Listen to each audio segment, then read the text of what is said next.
Hi guys, ako si JM. Tamad ako, pero masipag ako pumasok dahil sa parcel na parating. So for today's video, meron tayong bubuksan na parcel. So ito nga pala ay from Lanbena, Philippines.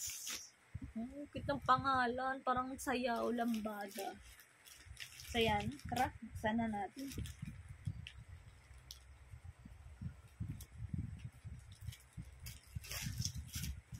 Ay, may epal talaga ba?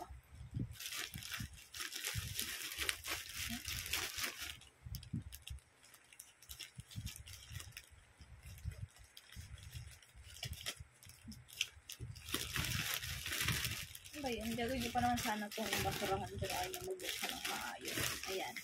Ito nga pala ay foot mask. O, diba? Ang ganda. Ang cute ng kulay. O, diba? Very cutie.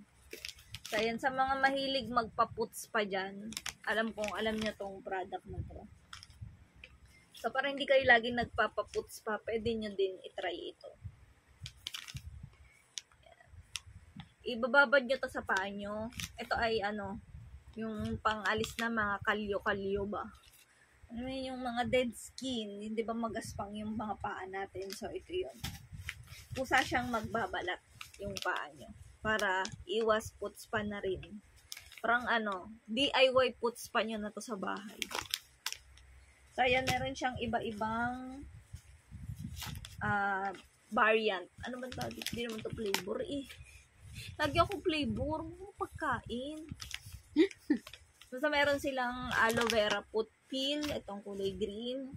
Meron din silang vitamin C foot mask. Ayan. Meron din silang milk. Ayan. Ito parang gusto ko tong itry. Pero pag pag naligo na ako.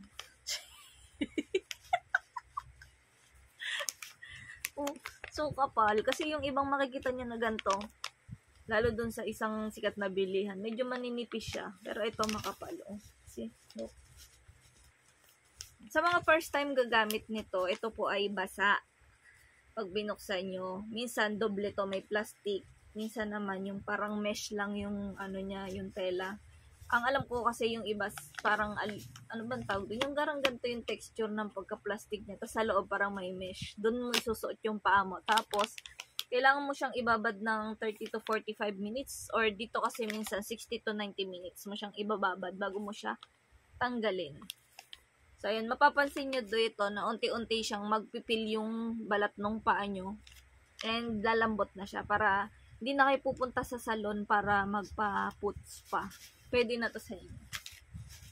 So, ayan ang iba. Kaya yung sinabi ko, meron kayong ibang pagpipilian but I think mas okay itong aloe vera kasi alam niyo naman na pagdating sa ating mga balat ay mas okay ang aloe vera. Kasi ito ay nakakakinis, yung sobrang smoothie, and yung parang malamig ba sa pakiramdam. Ayan. Para sa akin, ito yung best choice ko. Aloe vera foot mask. So, ayan, kung gusto nyong itry yung mga ganitong product, ilalagay ko yung link dyan sa baba. So, anong gagawin? Try nyo na din!